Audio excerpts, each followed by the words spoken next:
The NFL awards market. In my opinion, it makes for a better discussion point than an actual betting strategy, but I'll get Connor and Clark's opinion there shortly. And I'm burying the lead. It's schedule release day in the NFL. Marquee matchups have been slowly leaking out all week. Today, on Move the Line, we're going to touch briefly on the schedule with some overarching thoughts on the incoming strength of schedule discourse. And then we'll shift gears and break down the awards market. Let's get going.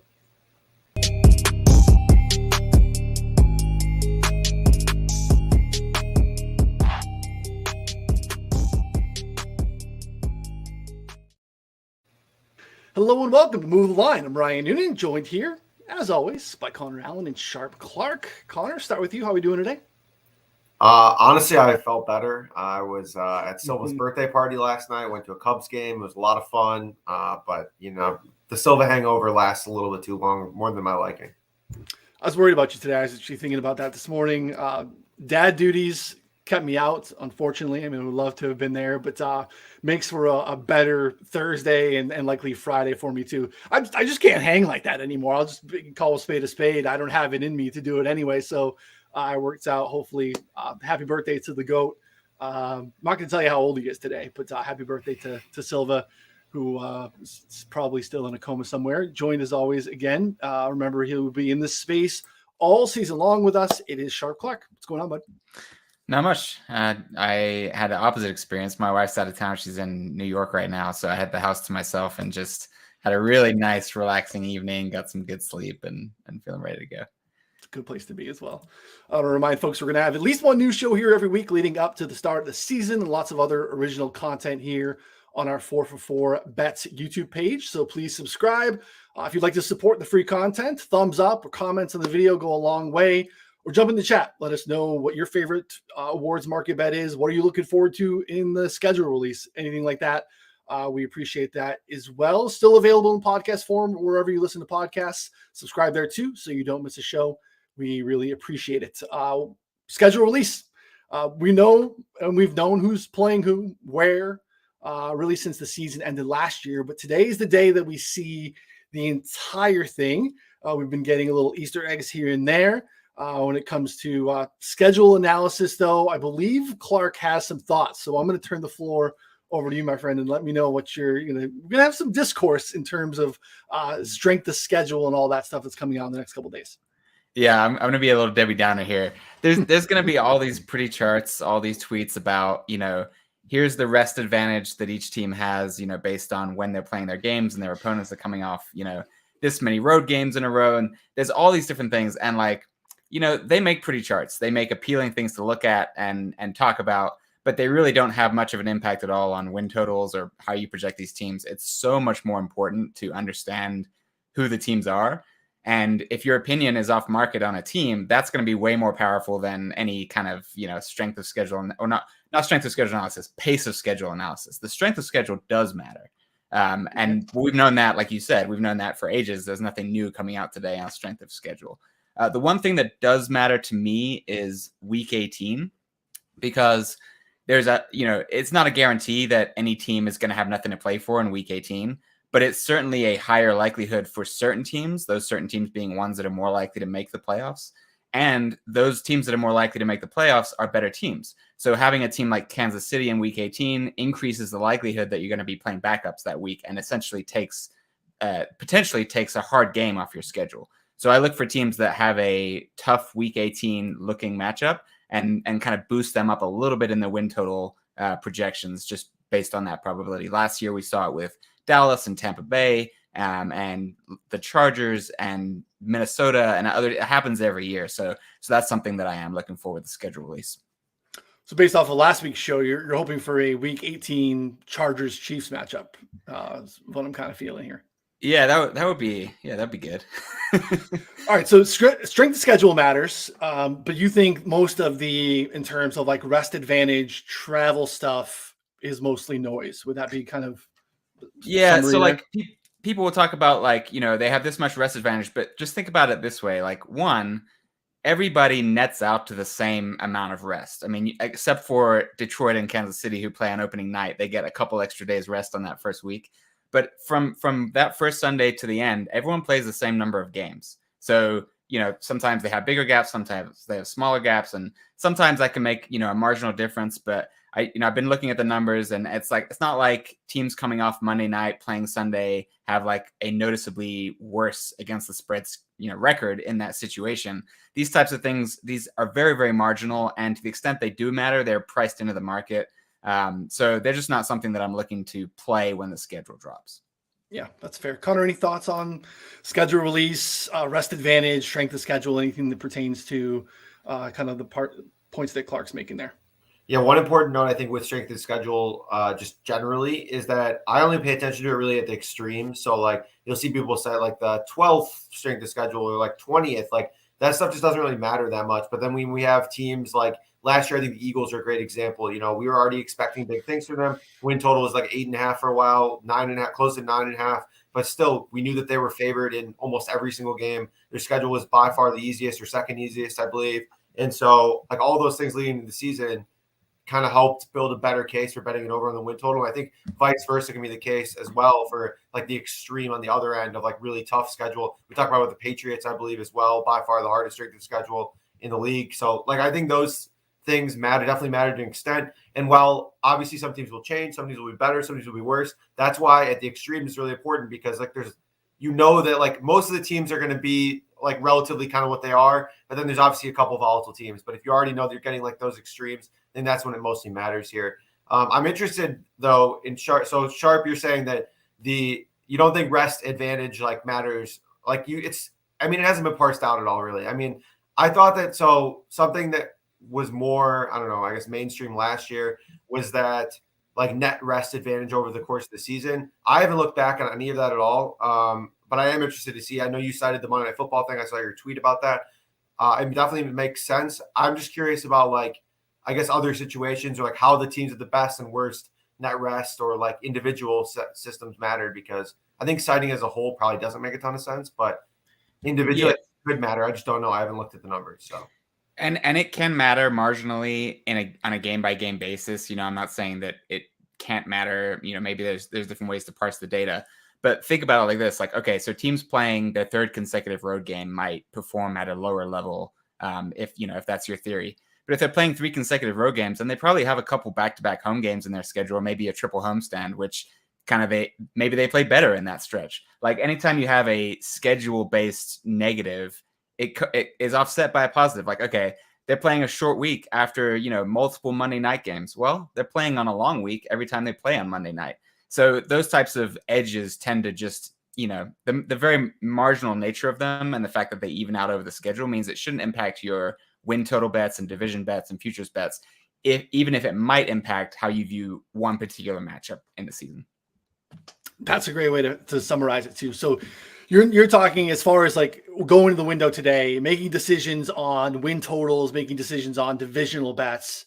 It's less impactful, but you do think that there is something to be said, as I do, in a week-to-week situation where the net rest advantage could be in a spot where it's, maybe bubble up into that little thing in terms of short rest, travel. We're seeing these teams like go to Europe and come back and play, right? The teams are having a little bit more say in terms of where they're getting their bye, especially if they're like projected to be a playoff team. They want to kind of kick the can down the road and have a later bye so they can get rested before the playoffs versus taking an early bye if they played in, London in week 5. We've seen it a lot more often. So I kind of agree with that. Like, I don't think there's going to be a lot today that makes me go, oh yeah, I like this team divisionally, because I'm not really learning any new information today that would make me want to jump in that. But, you want to catch like travel stuff. I think that makes sense. Rookie head coaches on Thursday Night Football. We've seen, especially early in the season, I think there's something to be said there, right? Especially if it's maybe a young staff. And again, we can poke holes in that in season when we want to have those debates or whatnot. But I kind of agree with your overarching points there too. So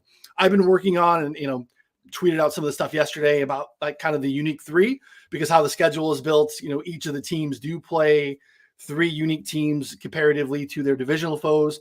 And I do think that there's some massive advantages or disadvantages in there. Like, talked about it last week with Tampa Bay.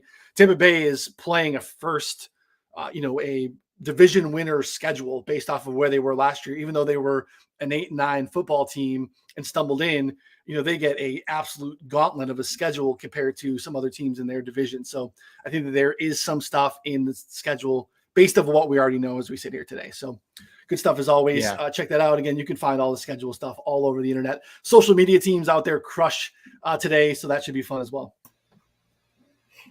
Yeah, the Chargers social media team. I did a little bit of good engagement farming with our main account 444. I replied to a Schefter tweet, got a couple hundred likes off that. So yeah, look for more engagement farming from the main account there. Shameless plug. Good work. Good stuff. All right, we're going to shift gears here. Before we do so, I want to remind you it is a great time to scoop up a betting subscription to 444. The betting sub secures access to everything on our sites. Everything you're going to need to be profitable during the football season. Articles, tools, rankings, projections. If you're playing DFS, high stakes, redraft, best ball, we have all of it. I think the subscriber-only Discord is the crown jewel of it all. All of our staff bets are posted there first.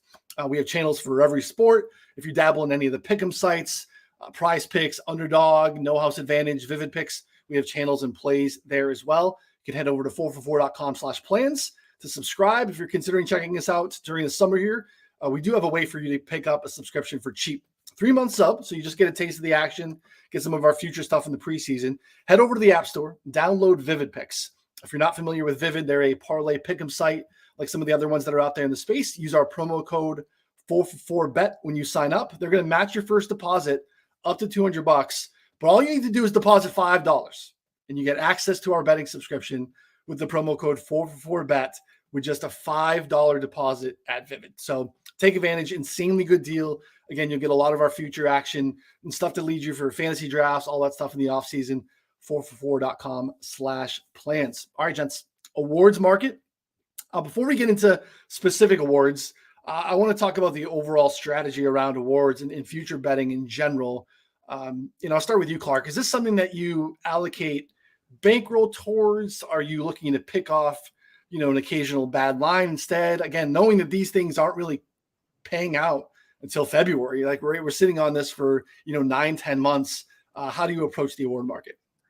In general, I don't really play awards markets.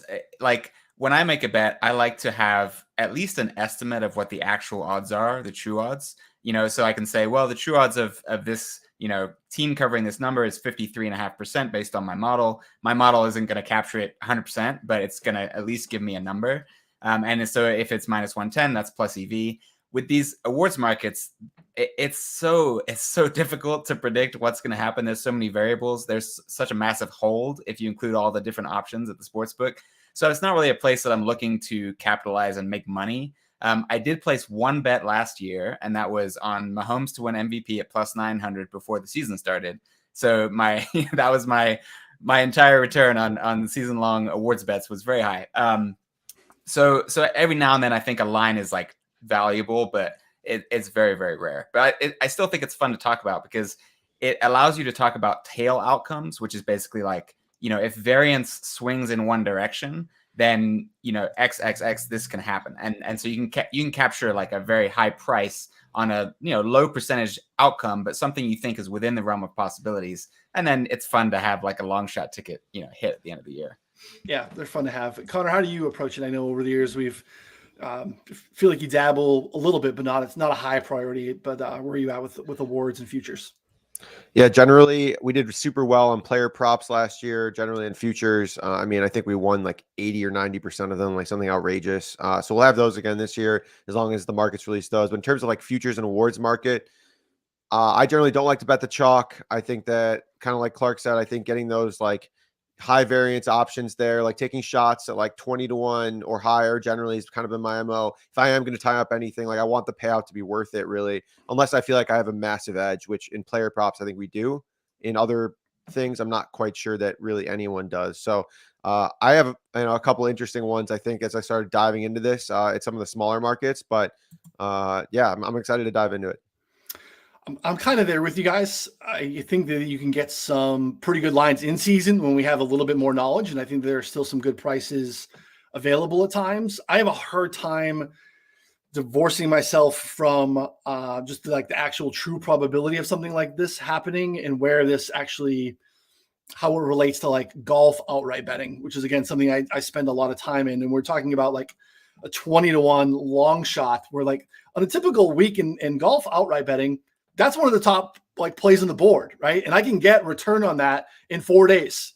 So it's really hard to have it sit out there for a very long time where like I have outrights on the tournament that just started today that at 100-1. And I think that that's actually like a viable outcome. I feel like it has a higher than a 1% chance of winning, right? So that's a little bit harder. You're just not finding 100-1s in really anything that we're going to be talking about today for the most part. So your brain is just broken now, I think. And I mean, golf is just like, just broken you. So I understand it. It's a great point. Golf betting is a lot of fun, but yeah, I don't know. I still think there's some fun with football to be had. It's just not quite as the churn quite isn't there. yeah, and that's part of it too, right? Is how what's your bankroll look like? How do you structure the unit size to make sure that it's something that you can get away with having sit there for 9 to 10 months? It's not a financial advice show. We talk about having a lot better things that you can do with your money for 9 to 10 months. But again, these are fun, and to Clark's point, it's nice to have a live underdog that's a little bit long shot that you get a little bit of that CLV come October when you start to feel like you have a little bit of a sweat. So. All right, let's jump into it. We'll start with the Offensive Player of the Year award. We have Justin Jefferson here as the defending winner. It's basically from 94 to 2018. This was just running backs and quarterbacks. We've seen a shift 4 years since we've had Michael Thomas, Cooper Kupp, mentioned Jefferson last year. We also had a Derrick Henry year mixed in there in 2020. This is also an award that's like, it was a little bit of like double counting award, and I don't know really what to do with it. There was a handful of years, and most recently 2018, where it was won by also the MVP. So Patrick Mahomes won the MVP. He also won Offensive Player of the Year awards. Kind of shifted to best offensive player not winning the MVP, best offensive player not at quarterback. Connor, I'll let you get started with your thoughts on Offensive Player of the Year. Yeah, I think it's generally a tough market. Like looking at kind of who we think can win here, like obviously the top of the board, I mentioned it earlier. I don't necessarily like to bet the chalk. I think, Justin Jefferson's obviously going to be in store for a good season, but if we go a little bit further down the board, one that stood out to me, I thought was interesting was AJ Brown. That's like 50-1. And like, if Devonta Smith gets banged up at all and the Eagles play a little bit tougher schedule this year, kind of forces them to push the pace. I think their defense will probably still be really good, but their secondary could be a little bit worse. I mentioned previously how they weren't really tested last year, but Chauncey Gardner-Johnson is in there, like maybe a little bit tougher strength of schedule. Like they played, Clark mentioned it last week, of all the quarterbacks that some of these teams have played, they played a bunch of terrible quarterbacks. So like, I think things that could push the pace, like could have AJ Brown squarely in the conversation at 50-1. So that was something that I was interested in, but otherwise I think the board is pretty tight, honestly, for this market. Like nothing else really stood out to me too much that I loved. Yeah. Clark, where are you at? Anyone jump out to you?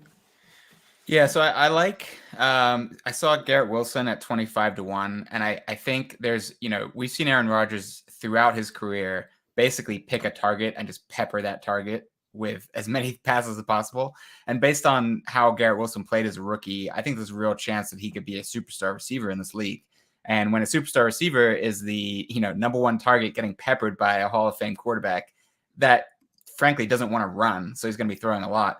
I think there's a chance there. There's some upside. The other one is I was looking at Kelsey, and he's 50-1. And, you can build the narrative, right? These awards are all about the narratives, and you can build the narrative where the Chiefs have another great offensive season. Mahomes has another great season. They don't have any sort of go-to number one wide receiver types. So Kelsey's going to be heavily involved again. And you can kind of see, people starting to recognize like, wow, like Kelsey has been so instrumental to Mahomes' success during his career. And it would be like, if he had a monster season at this age, it would be a really good way to kind of almost like a career recognition award. Offensive Player of the Year for Travis Kelce. You can kind of see that narrative building under certain circumstances. So that's a great point. We do have, that's the hardest part to quantify here is all these awards have a narrative layer in terms of, media stories or things that just are really hard for us to sit here and quantify based off of how we expect the season to play out. So in a similar sense, I think towards the top of the board, I think Tyreek Hill makes a lot of sense. Obviously Jalen Waddle could impact his volume a little bit. But man, he was peppered so heavily last year when Tua was in there. If Tua was able to stay healthy, you could see another massive Tyreek season. If we're going with the essentially quarterback that doesn't become MVP, then you guys kind of laid it out a little bit last week.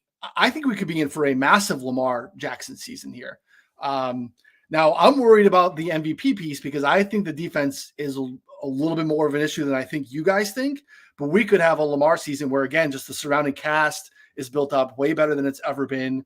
You know, wants to go out there and run, and he's talking about over 6,000 yards, which is, again, amazing narrative in the preseason. But I think we could have a pretty good Lamar season. I just don't think, again, for an MVP, you need to win the division. You need to be, essentially an outlier team performance as well. So I'm a little bit less bullish on the Ravens than you guys are. Further down the board, it sticks out just kind of looking to CeeDee Lamb is he's like 60-1. That's way too far. I know that they're wanting to pivot and be more of a like run first team. I think some of the moves that they've done in the offseason to support the quarterback there in Dak, I think bringing in Brandon Cooks, I think they've done some stuff that's going to help CeeDee Lamb. He's going to play a ton in the slot because you're going to have Cooks and Gallup on the outside. He's going to get absolutely fed. You could have a really big CeeDee Lamb season, and 60 is just kind of off market to me in comparison. So those are some of the looks that I like. Yeah, those are solid. The Lamar one's interesting too. I mean, I think that we're both interested in getting as much derivative action on the Ravens as possible, especially the offense. So I think that's a good look. Yeah. Yeah, so I think that'll be a discussion we have all off season. But yeah, I mean, I think Lamar could be in for a must here. It's really, that offensive line is fantastic. They're going to be able to run the ball. His supporting cast is significantly better than it's really ever been. So, all right, we'll shift to defensive player of the year. So Ward has been really dominated by defensive linemen and edge rushers. They've won 10 of the past 12. You don't have to lead the league in sacks. Good sack numbers obviously go a long way. You got to be a part of one of the league's best defenses, though, is what we've seen to be in the mix here. Very rare to see a corner. Stephon Gilmore took home the prize just a few years ago. That recipe is really tough to replicate, though. Pats are the best defense in the league. He had some highlight pick sixes. I think he led the league in like pass defenses. He was also a long shot, and we don't see long shots either. We're typically seeing a winner here from the top of the board, Connor. I know you mentioned you don't like the top of the board, but interested to see how you approach this one. Yeah, I have two that I kind of keyed in on here. As you mentioned, it has mostly been like kind of people who are able to rush the passer here.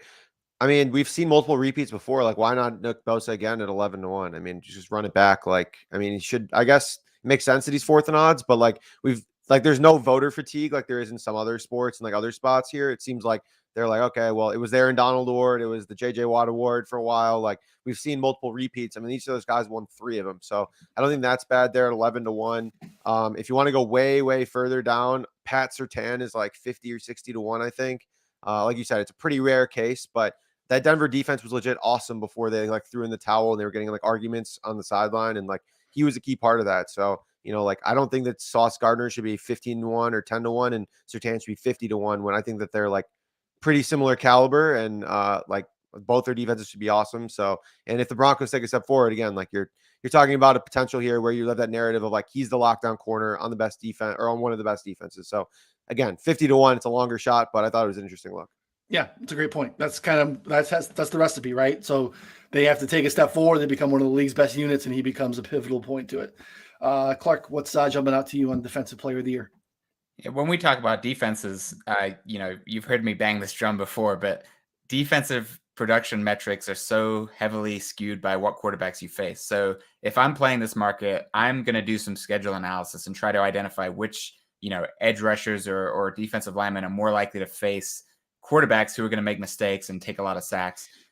So, unfortunately, TJ Watt and Myles Garrett come to mind because they both have a lot of rookie quarterbacks on their schedule. But like you said, they're at the top of the board. I really also like them both as players, especially TJ Watt.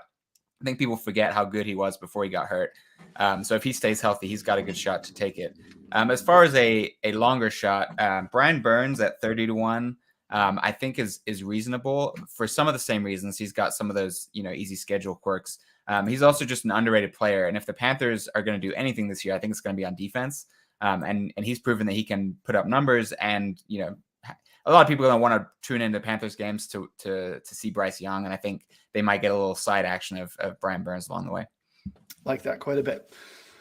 For me, the top four all make sense. Parsons, Garrett, TJ Watt, and Nick Bosa. I totally get it. Especially Parsons, there's talk that he's going to be used more in a traditional edge rusher role this year, whereas last year he was kind of playing a little bit more of that hybrid role. I'm sure they'll move him around still, but if he's able to dedicate that to just getting at the quarterback a little bit more, that's fantastic. What about another Bosa? You go all the way down the board. Joey's 50-1. This fits, again, Clark's narrative to the Chargers. If they stay healthy, we can see massive stat line from Joey Bosa. That's, again, a big number relative to the rest of the fields. Again, the Chargers could have a good season. I think that's a big one. And then the other long shots, and this is going to be kind of going throughout for me this offseason. I want to kind of find ways to get access to really good Dolphins outcomes because I think they're going to be pretty interesting this year. Jalen Phillips is off market on DraftKings, 80-1. He's basically 50 everywhere else. You can see here on the screen. Jalen Phillips I think he had like 9.5 sacks last year. His like underlying metrics were significantly better in terms of like pressure rate and some of those things. Vic Fangio is in town in Miami to take care of that defense. They have massive talent upgrades basically at all three levels. So Jalen Phillips, again, former first-round pick, kind of has the pedigree there too. I kind of want to find different ways to get access to the Dolphins doing good things. So Jalen Phillips at 80 would be the deep long shot sprinkle for me here. Can we talk about the Dolphins real quick? I'm kind of interested in them to win the division. I don't know. I was talking with Daigle last night about it. I think we had talked about it previously on the show. I was digging into some Tua stuff and like going back. I got to go back and watch like the games, but I mean, I know they played a super soft strength of schedule in those first 8 games, but they were awesome. Like, I mean, that offense was insane. The defense was not all that great. They were fine, but like that was with basically a non-existent offensive line. Like, I don't know. I'm just excited. I think that they could be really good if Tua can keep his neck upright, and like keep it locked. I have thoughts, but I want to table it because it's going to come up later in this show. Okay, that's fine. Same. Yeah. All right. Love it. So I think Clark and I might be on the same page here with where we're going to go with that. But I agree, Connor. I mean, there's a lots of different. They're just better. The defense is going to be significantly better. I think the offensive line's better. It all comes down to Tua, but yeah, I think the Dolphins are going to be interesting. All right, offensive rookie of the year. Back-to-back years of the wide receivers taking home the award. 2 seasons prior, quarterbacks Kyler Murray, Justin Herbert. 2 years before that, it was running backs with Alvin Kamara and Saquon Barkley. So really no positional leans. Kamara was also an outlier because he was a non-first round pick. He was a 3rd round pick. Dak Prescott, as a 4th round pick, won the year before. It's only happened 3 times in the past 20 years. This is typically going to a 1st round pick more times than not. Doesn't have to be. We've seen outliers. So, Clark, I'll let you get started here with the offensive rookie of the year.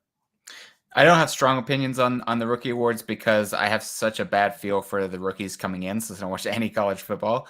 Bijan Robinson seems like the obvious choice to me, but he's being priced that way. So when you like the favorite and it's a low price on the favorite, that kind of squeezes out the value from the other guys on the list, in my opinion. If I'm looking to play a quarterback, I would probably lean to CJ Stroud because I think the Texans are going to perform better than people expect. I think they've done a lot for their roster on both sides of the ball, especially the offensive line. I think CJ Stroud, from what I've heard, again, I don't watch college tape, is somewhat pro-ready in terms of his play style. So I think there's a chance he could surprise to the upside and sneak in that award, much more so than Anthony Richardson, who may not even start week 1, probably shouldn't start week 1. And then Bryce Young, I'm not sold on the Panthers offense. So I think if the Panthers succeed, it's going to be much more on the defensive side. Connor, where are you at, bud? Yeah, so I think you mentioned most of the most important trends. Like, has to be like generally is a 1st round pick. And other than that, like if we look at the last 13 years, quarterback won 6 times, running back 4, wide receiver won 3 times. So I guess the obvious one is Bijan. He's probably gonna have 350 touches if he stays healthy. Like, I mean, he's gonna get fed in an offense that I think should be okay. So it's like really tough to fade, but that's kind of where I went like really, really far down the board. Jonathan Mingo, 75-1 is just like an outrageous mispricing. I mean, he should be like 30-1. He's 5th in odds in most receiving yards rookie wise, but he's behind like these bums like Josh Downs and Cedric Tillman and like, Tank. Josh Downs is going to be good, man. Josh Downs is going to be good. Bum. Rashee Rice, bum. I mean, these guys are these guys are all bums. And now you're getting 75-1 and a guy who's going to be number 1 target for Bryce Young. Like, I mean, this is I don't know, 75-1 is egregious to me. So it's like doesn't even add up with their odds. He's 5th in the FanDuel odds, most rookie receiving yards, and he's like behind all these other guys in this. So I don't know. I thought that was a fun one. All right, I like it. I don't care for the disparaging remarks about the other guys there. I think Josh Downs is going to be actually a really exciting young player. At the top of the board, you know where I'm going. I already bet it. It's one of the only ones I bet. Did not play it officially, but give me all the Anthony Richardson love. If he plays day one, I think he's going to be fun and exciting to watch. Again, it could be painful at times, but 9-1 on Anthony Richardson. I'm going to go down the board to Connor's disrespected Rashee Rice a little bit too.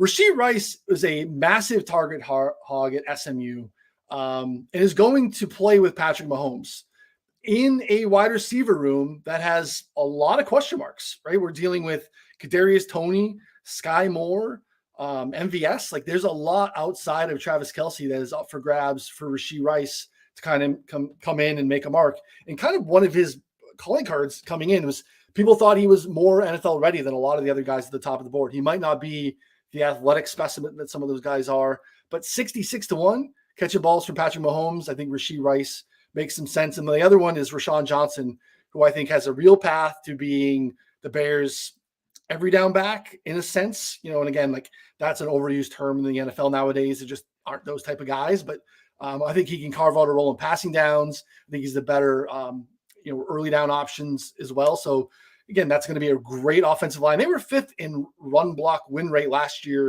And now they've added in the offseason with Nate Davis, Darnell Wright. I think the Bears are going to be a pretty fun running team. And there's really no path to anyone else really kind of grabbing that job. So 45-1 on Rashawn Johnson, I think, is an interesting sprinkle as well. So, Josh Downs isn't in the mix, but Josh Downs is going to be fun, man. I'm telling you. All right, Rashee Rice, 66-1, I think is fair. I mean, he's like, that's like way off. Like the rest of the market is like not even close to that. Yeah. Yeah. He's 22 on Caesars. So, yeah, I like it. Yeah, again, Patty Mahomes is really the play there. It's essentially getting. We got the Indianapolis track team that they're building down there. I mean, guys are just gonna be burners, Yeah. It's a shame that they can't actually play football, though. We'll see, though. We'll see. The other thing with Rice is, fingers crossed as a Chiefs fan, like Travis Kelce's getting up there. There's no guarantee he's going to play the whole season again. And if they play games without Travis Kelce, then Patrick Mahomes isn't going to turn into a 200-yard passer per game, right? Like, right. Someone's going to be catching those yards. And if Rashee Rice hits his upside, I like that. Yep, I like it. All right. Defensive Rookie of the Year award has been skewed of late towards edge rushers. That's more recent, though. We've seen here a trend that I do think is fairly notable. 15 of the past 16 winners were first-round selections. Darius Leonard is the outlier, the lone exception there. He's also the only linebacker to win the award in the past decade as well. Clark, talk to me about Defensive Rookie of the Year. I got nothing on this. I know even less about these guys than the offensive guys.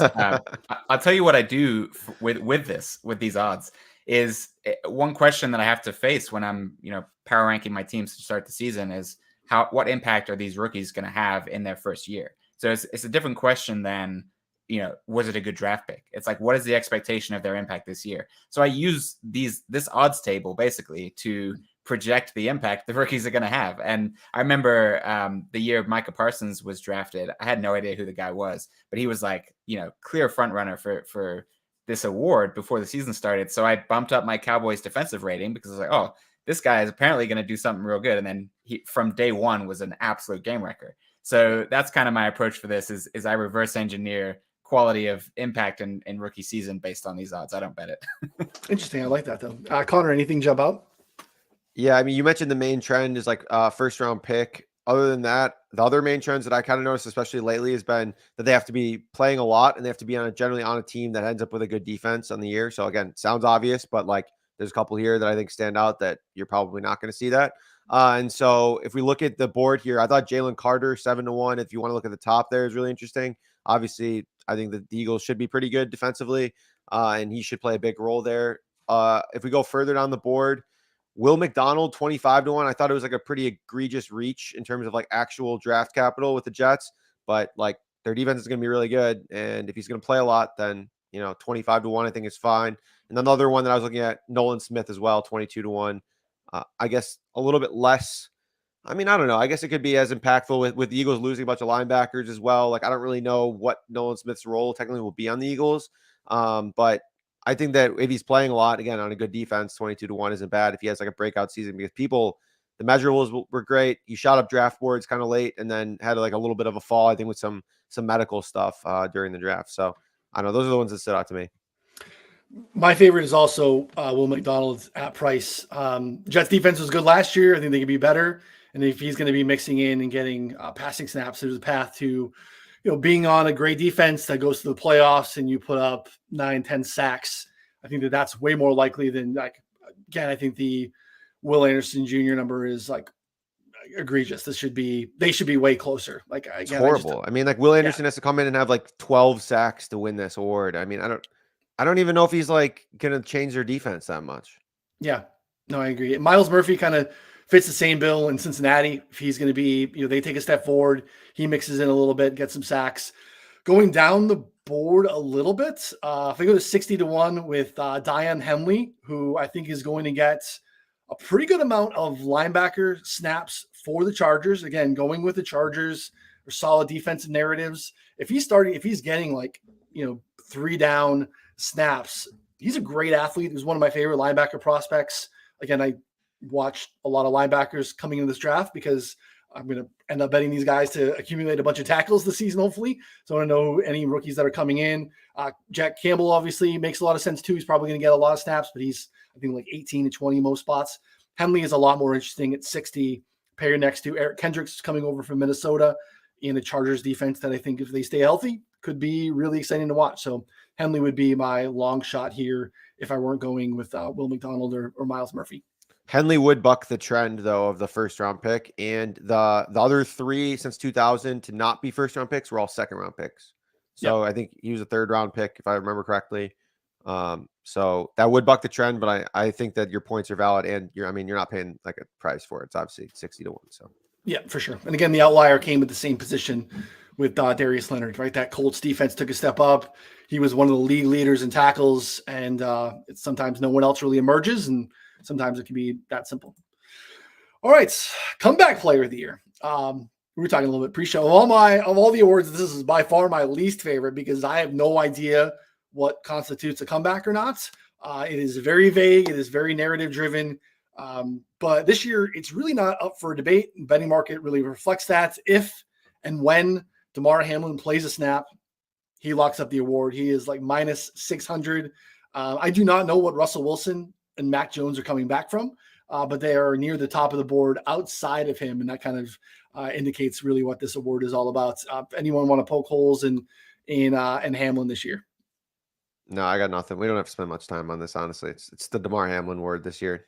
Yeah. Yep. Play football, win the award. Get it, Damar. Yeah. I think John Michie is interesting. Again, 30-1.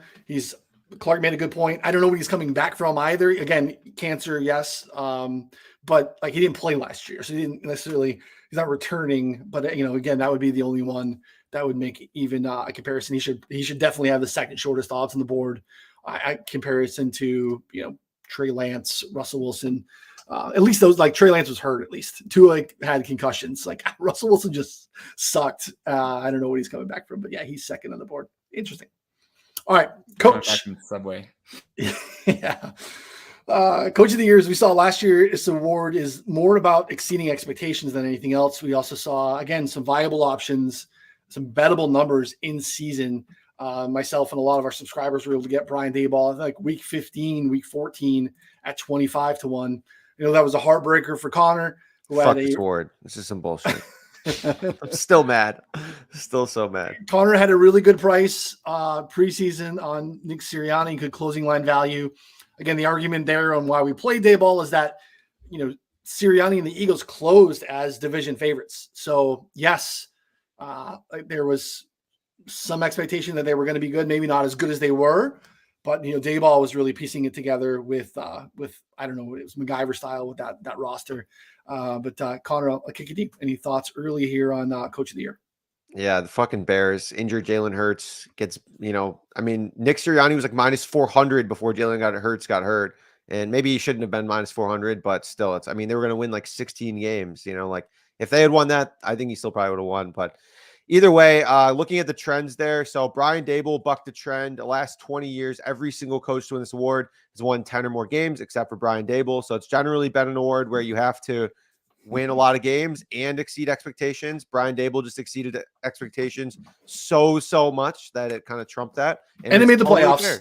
They made the playoffs. Yeah. And they made the playoffs, and they won a playoff game. You know, it's like what he did with that roster was truly spectacular. There's absolutely no denying that. I just didn't think that they won enough for him to qualify, and he did. So I think looking at the current board, though, the way that we played, or I played it last year, was like with all of our other Eagles futures and like derivatives, it's like getting more exposure to like the kind of these like middle tier teams that we think could take that next step forward. And so for me, 3 that stood out to me, Mike McDaniel 20-1, Brandon Staley 20-1, and then Harbaugh 25-1. So those are the 3 teams that are kind of in that like middling win total range. But if they win their division, if they take that next step forward, like I think that these coach of the years are all very live. The only one who might not have a chance is Harbaugh, because he has like kind of been around for a while, and like 10 like coaches who have already won or been good before tend to not get kind of the same recognition. But I mean, Shanahan was still in the award last year a little bit as well, and like he's been around for a little bit. So I think that again, like the Ravens win the division, I think he's squarely in play.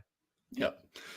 This is it for me, Clark. I don't know about you. This is what I was talking about. We can get 3-1 on the Dolphins to win the division, or we can get 22-1 on Mike McDaniel to win Coach of the Year. And I think that that's a great way to play that instead of doing the Dolphins to win the division. Yeah, I mean, COTY Coach of the Year might as well be called Crapshoot of the Year, and you can see that in the way the odds are. There's like every coach is listed, and every coach is between like 20-1 and 40-1. It's like, who knows? But there, like you said, this is a very narrative-y award. So when you build out your narrative, it's a fun way to play, at a high odds. I like the Mike McDaniel pick. I think that people like him. Like it matters. Your perception as a coach matters. Nick Sirianni is kind of a dick.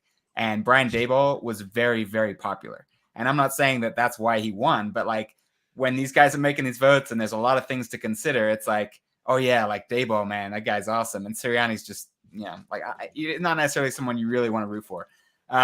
So Mike McDaniel's a very popular dude. Dolphins, if they exceed expectations, it's going to be, wow, look what Mike McDaniel did. And I think the impact that Vic Fangio will have in that defense, Mike McDaniel will get some, ancillary credit for that. If Tua plays well and stays healthy, like obviously the offense is, he gets credit for that. People don't want to give Tua credit, and in my opinion, justified, because Mike McDaniel is the one orchestrating this offense. So he's a very good pick in my opinion. The other guys I'd be looking at are Brandon Staley for the same reason that I talked about with the Chargers last week. If they win the division, like he's a candidate, obviously. Arthur Smith. I'm waiting for this one. I'm going to go even further. I'm waiting for the, most wins market to open up, and I'm going to bet the Falcons at like whatever crazy number they give me. Not because I think the Falcons are the best team in the NFC, but because their schedule sucks. So if Desmond Ridder is a range of outcomes right now that is rather wide. We have no idea who Desmond Ridder is. We have some idea, but a lot of players take a massive leap forward in year 2 if they've got good fundamentals, which he does. So if he's really good, the offensive line's good, the skill players are good, the defense added a bunch of pieces against a really bad schedule. Like they could look like last year's Eagles theoretically. So Arthur Smith is another way to play that one if you think that's going to happen. And then Matt LaFleur is the last one. If you believe in Jordan Love, which I don't, but if you believe in Jordan Love, I think the Packers like have the other pieces in place and a division that's very winnable. Both the Lions and the Vikings have a brutal 3-game, like we talked earlier about the 3 random opponents that each team has. Vikings and Lions both have brutal 3-game stretches where the Packers is much softer. So is the Bears. So I think if you believe that Jordan Love can take a step forward after all these years of training under a very good quarterback, we see this pattern a lot, then I think Matt LaFleur could be someone who gets credit for that, especially if they do a good job on offense. Yeah, I like that quite a bit. It'll be interesting to get into the Jordan Love stuff because I think he had some good end of the season stuff. It'll be interesting to see, but I think you make a great point there. That's not a bad look whatsoever. But yeah, it's right now they're all too bunched up to where they are. I'm no interest in firing at the top of the board until Dan Campbell couldn't do it last year, and now the expectations are significantly higher. Like that's not a bet that's of any interest to me. And I do think it matters that you're liked. Look, I mean, like Belichick has not been a very easy guy to interview over the course of the year. or course of his career, and he's got like 2 or 3 coach of the years. And you have to make the case that there has been numerous seasons where he would have been a viable candidate, but like he's just not. He's prickly. He's not very likable, and doesn't give the media a lot to to kind of dig their teeth into. And so it's very easy to check a different box. So I think it's a really good point. You know who else isn't going to win the award? Jonathan Gannon. I mean, outside of the Cards being garbage, I mean, everyone fucking hates that guy, man. Like, didn't go to the media at all for a couple of days. Like, he'll never win that award in his entire life. Yeah, it's not a great start, but a little tampering action. We'll see. Should be a rough year in Arizona. But hey, they're going to be set up for next year's draft. They're going to have probably 2 top 5 picks and some decisions to make at the quarterback position. We'll shift to the last one. The final award is the MVP award. 10 straight years. This is a quarterback award. As we mentioned, there's some overlap with Offensive Player of the Year. Formula pretty straightforward. You got to play great, and your team has to win about 11 to 12 games at least for a non-quarterback to win it and break this trend. You basically need all the quarterbacks at the top of the board to kind of be just okay, and then you basically have to break records. You have to have 2,000 plus yard seasons, insane amount of touchdowns. It's basically a quarterback award, and when you look at the betting odds, you basically it's like 29 guys before you get to anyone else. Sam Howell is shorter on the odds board than Justin Jefferson. It's insane. This is a quarterback award, and it makes sense. It's the most important position in the sport. Connor, any thoughts about MVP? Yeah, I think you hit the nail on the head there. Just don't bet another position to win MVP. Like it not only requires them breaking records, but their team has to win like a lot of games. Like that's what Adrian Peterson did when he won the MVP, and they have to make the playoffs. So like Justin Jefferson nearly broke the record. They still made the playoffs. They were one of the best teams in the league, and he did not get a single first place vote for MVP. So just don't waste your money. In terms of overall, other than that, though, like you said, they have to win 11 games or more generally. So if we're looking at teams that I think could be interesting, one that I don't think you guys are going to like, but I think it's kind of interesting given the odds. Deshaun Watson, 40 to 1. The Browns, I think, have decent surroundings. Like we saw a 6-game sample. He wasn't very good. I'm not going to say that he was, but we've seen him be spectacular. It put certain points in his career, and now he has legit weapons. He's a little bit more time. Like I don't think that he should be lower than Justin Fields. Like to me, that's outrageous. Like I think that's crazy. I mean, we've actually seen him play good football. Like we've seen Justin Fields play good as a runner. He's never been a good passer so far in the league. So I just think that's crazy. I think 40 to 1 is a pretty solid look on Deshaun, even though I don't think that like the median projection for the Browns is like something I'm interested in. I think that range of outcomes there, I think there's a scenario where he wins MVP. Yeah. Here's the thing. It's a narrative award too, right? To a degree, in comparison, because he's going to be up against a couple other guys in the position. People aren't going to want to reward him for anything, right? He's going to have to be so much better than everyone else. The Browns are going to have to do all the things that you said, but he also has to Mahomes probably can't win the division. I just think that people are going to be reluctant to give him the MVP award, considering all that's happened. So I don't disagree. I don't disagree with your points though. He should be shorter than Fields in my opinion. I mean, I don't know. People seem to forget basically everything that has gone wrong in the NFL otherwise to date. I know that he's made a big spectacle of everything. I mean, a team is willing to sign him to a fully guaranteed $250 million contract. I mean, the media I know is a little bit more liberal in some of these ways and obviously a little bit more scrutiny, and they're the ones who vote on this. So maybe you're right in the sense that they never would. Like, I'm sure some people would just be like, I'm never voting for this guy no matter what. But I don't know. I mean, it's been a little bit of time here, and by the end of next season, things seem to get swept under the rug historically in the NFL pretty quickly. Yeah, not a bad point. I'm going to disagree on it on just about every point. One, Deshaun Watson has never been spectacular. What? Even when he was putting up good stats, it was very, fluky, shaky, inconsistent. It wasn't really when it mattered. Like when he had a bad team, he won 4 games. And when he had a good team, he was pretty much an automatic wild card loss, maybe a wild card win. They were never a threat to do anything. And now the AFC is flooded with quarterbacks who are just simply better than he ever was. So that's one thing. 2, that's hot. Spicy. I like that.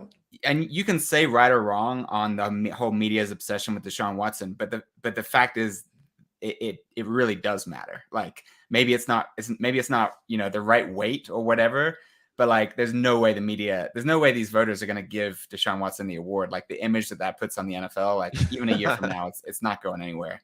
So yeah, I'm not on that one.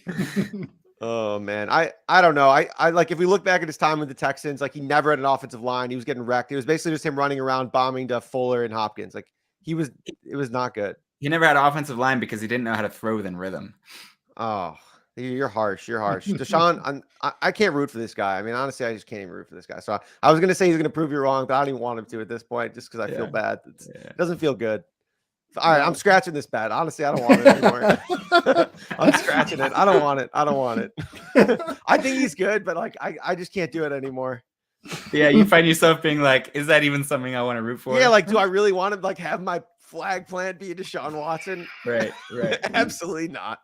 All right, I'm done. Off the soapbox.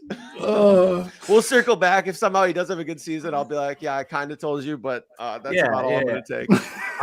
I'll bring it up myself. I will say, hey, I was wrong. Connor was right. Was there a breaking point in terms of number of hand jobs that did it for you? Or was it just like, oh man, I mean, I don't know. He's kind of a scumbag. I mean, definitely a scumbag, not kind of a scumbag. You're right though. The NFL is littered with them, and we do have short memories. I think. Well, we didn't mention anything about Tyreek Hill. What he did was way fucking worse. I don't disagree necessarily.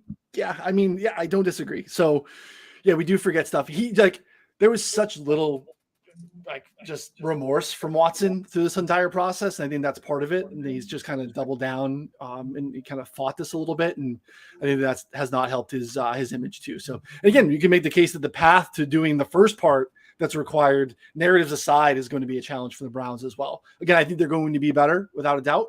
The path with Baltimore and Cincinnati is tough. Pittsburgh just kind of rolls out of bed and wins 8-9 games. I think they had a terrific draft and a nice offseason. So it's going to be a very difficult division. That part in itself is going to be difficult. So yeah, top of the board. I mean, to be honest, like this is one of those spots where what is Pat Mahomes? What if he has a good September? Like he's 3-1. So like firing at Mahomes at 7 again, like Clark did last year, probably not bad. In terms of all the things we've talked about today, I can get behind that. Again, knowing that there's not really outside of a Travis Kelce, a clear difference maker. Their defense is, I think, better. Like they're going to be in the mix again. Mahomes at 7 makes a ton of sense. And yeah, you can get into voter fatigue, but like we've seen Brady win a bunch. We've seen Aaron Rodgers win a bunch. Like there's precedent here for, multiple winners and repeat winners. So yeah, I think that, getting behind that makes a lot of sense, even at the current price. I agree. I think Mahomes is playable at 7-1. I'm not going to play it this early. Hopefully it'll stick around. But Mahomes is a step above all the other guys. Like if you tell me it's between Mahomes and then that other group, for me in my mind is close to 50-50. Like I don't know which one of the group is going to emerge as the challenger. Last year it was Jalen Hurts. Maybe it'll be Josh Allen. Maybe it'll be Joe Burrow. But like Patrick Mahomes is the clear best player and should be priced separately from the other group that he's with, and he's currently not. So I do think there's value there. And then I think in the next tier, I like Justin Herbert. I think it says 15-1 because he is an elite quarterback in my opinion, and I've been talking about the Chargers a lot, but he's the kind of player where if the Chargers win, it's because of Herbert. He gets the same level of credit as Josh Allen when the Bills succeed, as Joe Burrow when the Bengals succeed. There's also a chance that Trevor Lawrence could step up into that tier. At roughly the same price, I prefer Herbert. And then if you're going long shot, you gotta scroll down. This may not come as a shock to you, but I think Desmond Ridder is like 100, 150-1. There it is. MJ's got it. Again, we're playing long tails here. So, 150-1 prices it at, less than 1% chance of happening. I wouldn't put real money on it. I did this with Trevor Lawrence last year at 100-1, put $10 on it just for fun. And, he was never really going to win that award, but it felt like the right horse to back. So if you're going long shot, I think Ridder fits the profile for unknown upside, really, really good situation, coach that is building the offense to be designed around the quarterback's strengths. Like he knows what Ridder does well. And last year in those 4 games we did see, every play was designed to Ridder's strengths. And I think they're going to lean into that even more starting from day one. And an easy schedule is the last component. So Yeah, Ritter would be my, throw $10 at it and forget you ever bet it kind of bet. Yep. Don't hate that at all. I think you can go Tua again if you wanted to kind of play the Dolphins angle that we've played. It looks like 22 is the best number on Tua. Again, they have to win that division. I feel like the winner of that division, the quarterback, is probably very much in the mix MVP wise to compete with Mahomes, or same thing with like Burrow and Lamar. Whoever kind of wins that division, I think probably is a leg up in terms of the overall MVP prices as we get closer to December. So yeah, I think Mahomes makes a ton of sense here, and I don't think you need to complicate it. Yeah. Sam Darnold, Brock Purdy, if you want to go way down the board, this is a team's got 11.5 win total out there. We have no idea who's starting at quarterback. Like if Purdy's not back and Sam Darnold plays well to start the entire year, or plays well, like he could keep that job for the entire year. And all of a sudden Sam Darnold is, leading a 13-4 49ers team, which is just wild. And the pedigree's there. As an offense is going to be nice. Like I think it's going to be very interesting of who starts the season there. I think they're going to be set up to play pretty well. So again, I'm not betting Sam Darnold, but I think he fits the Desmond Ritter piece that Clark is talking about in terms of, being a part of a nice offense that could really set himself up to perform pretty well. So I feel like Darnold's like the definition of like the LCLV, like the losing closing line value. Like For if sure. all that plays out, like he'll probably close like 15-1, 20-1 or whatever. And you'll be like, oh yeah, got that, 80 cents of closing line value, writing my mortgage with that. Yeah. You play it on FanDuel, you can get the cash out option. That's true. That stuff's always so like iffy for me though. Like sometimes it lets you cash stuff out, sometimes it doesn't. Depends on the books. Like timing is all random too. So I feel like if I could reliably get that, like, I mean, you could start like a legitimate like stock portfolio with these people, but like, I mean, there's probably a reason that it's unreliable because those people would just do that. So yeah, FanDuel's pretty good with that in terms of cash out options. I think narrative wise, the difference between Sam Darnold and Desmond Ritter is that if Sam Darnold succeeds, it's like, oh, well, of course he did. Kyle Shanahan's a genius, and every quarterback that ever played for the 49ers has succeeded. Whereas if the Falcons have a really good offense this year, it's not like they're coming, they've been bad on offense for several years now. So it'd be kind of like, well, what's the difference? Now they have Desmond Ritter, right? Yeah. No, that's a good point. Yeah. Different pedigree, right? We have, a third round pick at quarterback versus the third overall pick at quarterback or whatever the Darnold was. So yeah, that's a good point for sure. It's gonna be. I'm not going to lie to you. I think that the angle on Tua and the Dolphins is probably better on the coach of the year standpoint than the Tua standpoint, because I think that there's still probably going to be some narrative that like Tyreek and, Waddle and like McDaniel and like the addition of Jalen Ramsey will kind of like bolster the team more so than just being Tua. So I don't know. I think, I mean, you're sacrificing what, like, 2 cents basically, or like plus 200 on the difference between MVP and coach of the year. So I think I would probably rather go that angle, but I don't know.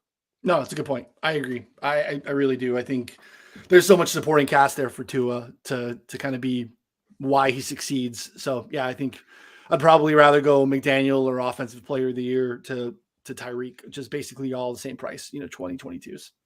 Yeah. I'm also like, I'm high on the Dolphins defense, and I think that's going to be an underrated part of whatever, narrative you build here. And I also like Mike White. So if Tua misses some games like he has every year so far, and Mike White wins those interim games because he's in such a good situation offensively and the defense plays well, that's the kind of stuff that is like, wow, look at Mike McDaniel. Like didn't only just win with Tua, like he won when Tua was out. Like that. Yep.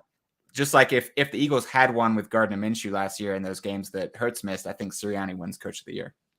Yep. No, it's a good point. The defense is going to be good. I'm excited to talk about it with you guys. So, all right, good stuff as always. That does us for the award show. Reminder, subscribe wherever you're listening, YouTube, thumbs up.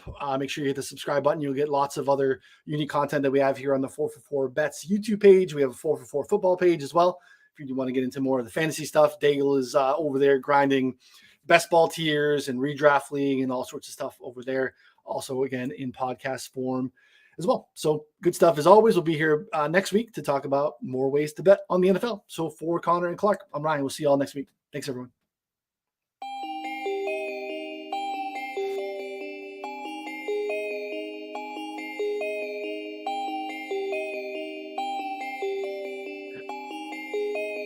Yeah!